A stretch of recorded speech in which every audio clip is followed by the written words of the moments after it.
আসসালামু আলাইকুম ওরহমতুল্লাহ। আমরা এক মাস ধরে রমাজান মাসে রোজা করলাম। এই এক মাস ধরে রমাজান মাসে রোজা করার পরে আমরা কি করলাম?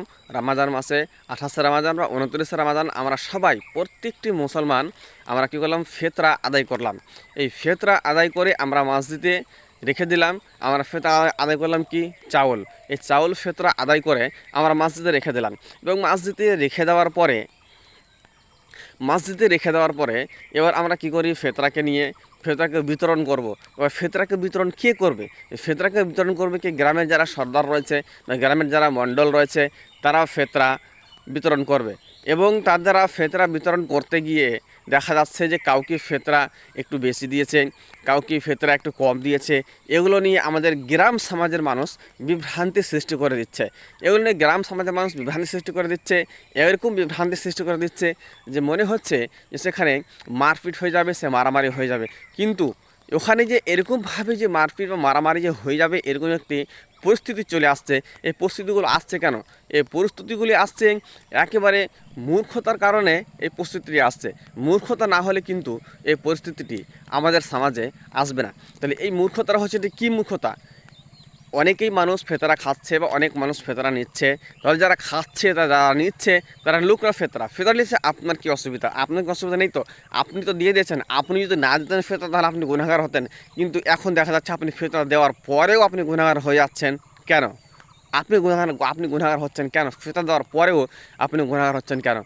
এবং গ্রামের সর্দার মড়ল সর্দার যাকে যতটি দিচ্ছে দুঃখ, আপনার কিছু দেখার নেই। কেননা আপনি দিয়ে দিয়েছেন, আপনি দিয়ে ওখান থেকে ছুটকারা হয়ে গেলেন। কিন্তু আপনি তার প্রতি কোনো কথা বলতে পারেন না। আপনি যদি কথা বলেন তাহলে কিন্তু আপনি সেখানে গুনাহগার হয়ে গেলেন, বা আপনি যদি কথা বলেন তাহলে সেখানে আপনি গুনাহগার, এমনভাবে আপনি গুনাহগার হয়ে যাবেন সেই গুনাহ আপনার রাখার জায়গা হবে না। কেননা এই ফেতরা হচ্ছে সব মানুষ, প্রত্যেকটা মানুষ ফেতরা খেতে পারে না। এই ফেতরা খেতে পারে ওই ব্যক্তি যে ব্যক্তি অসহায়, যে ব্যক্তির কেউ নেই। ফেতরা খাবে ওই ব্যক্তি যারা খেতে পাচ্ছে না, যারা অসহায়, তারা ফেতরা খাবে। কিন্তু এখন দেখা যাচ্ছে আমাদের সমাজে ফেতরা খাচ্ছে, কিন্তু ফেতরা প্রায় মানুষ খাচ্ছে। ফেতরা খাওয়ার পরেও যদি কাউকে যদি কিছু যদি 2 কিলো 4 কিলো 5 কিলো 10 কিলো করে যদি চাউল যদি বেশি দেওয়ানো হচ্ছে, তাহলে কিন্তু তারা সেখানে বিভ্রান্তি সৃষ্টি করে দিচ্ছে এবং তারা বিভ্রান্তি সৃষ্টিমূলক কথা বলে দিচ্ছে। এবং বিভ্রান্তি সৃষ্টিমূলক কথা বলে দিচ্ছে এগুলো কি? এগুলো হচ্ছে একটি মূর্খতা, বা এগুলো হচ্ছে শয়তানের কাজ। শয়তান এমন এক শয়তান যে শয়তান কথা বলে, শয়তান মানুষের পিছনে লেগে থাকে। কারণ আল্লাহ রাব্বুল আলামিনের কাছে শয়তান এই পারমিশনটি চেয়ে নিয়েছে যে আমাকে যখন আপনি যখন শয়তান বলে, বা আপনি আমাকে যখন জাহান্নামী বলে ঘোষিত করবেন, আমি যখন জাহান্নামে যাব, তাহলে আমাকে এই পারমিশনটি দেওয়া হোক, যে আমাকে ক্ষমতাটা দেওয়া হোক যে আমি যেখানে যাব আমি যাতে অন্য কাউকে সাথে করে নিয়ে যেতে পারি। আল্লাহ রাব্বুল আলামিন তখন সেই কথাটি ইবলিস শয়তানকে বলল যে আমার খাঁটি বান্দা হবে, তাকে আপনি কখনো আমার রাস্তা থেকে নিয়ে, সঠিক রাস্তা থেকে নিয়ে আপনি পথভ্রষ্ট করতে পারবেন না এবং আপনি জাহান্নাম নিয়ে যেতে পারবেন না।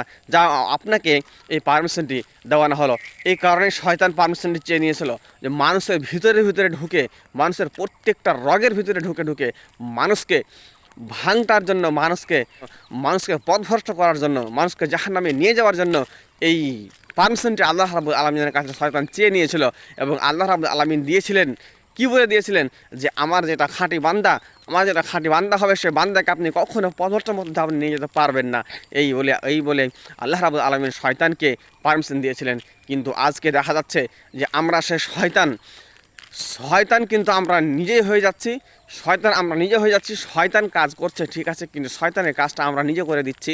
এই কারণে শয়তানের কাজটা আমরা নিজে করে দিচ্ছি যে মানুষকে আমরা কিছু মনে করছি না। আমরা 5 ওয়াক্ত নামাজ পড়ি, আমরা 5 ওয়াক্ত নামাজ পড়ার পরে এবং আমরা রোজা রেখেছি, সিয়াম রেখেছি, সালাত আদায় করছি, এগুলো সব কিছু করার পরেও কিন্তু আমরা কি করছি? শয়তানের কাজটা আমরাই করে দিচ্ছি, শয়তানের কাজটা আমরা করছি।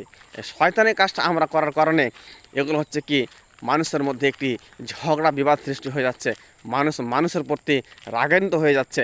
মানুষের প্রতি বিভ্রান্তি সৃষ্টি করে দিচ্ছে এবং এমনভাবে বিভ্রান্তি সৃষ্টি করে দিচ্ছে যেখানে মসজিদের মধ্যে মনে হচ্ছে, গ্রামে মনে হচ্ছে, রাস্তার উপরে মনে হচ্ছে যে সেখানে একটি মারপিট হয়ে যাবে, সেখানে একদম অনেক ধরনের কথাবার্তা চলছে, কথা কাটাকাটি হতে থাকছে। কিন্তু এগুলো হচ্ছে কি? শয়তানের কাজ। এগুলো হচ্ছে শয়তানি কাজ। এই শয়তানি কাজ থেকে মানুষ দূরে আসুন এবং শয়তানি কাজ থেকে সবাই বিতরত থাকুন। এই শয়তানকে মূল্যায়ন করবেন না, শয়তানকে দূরে সরে রাখুন এবং শয়তানি কাজ থেকে দূরে থাকুন। আসসালামু আলাইকুম রহমতুল্লাহ।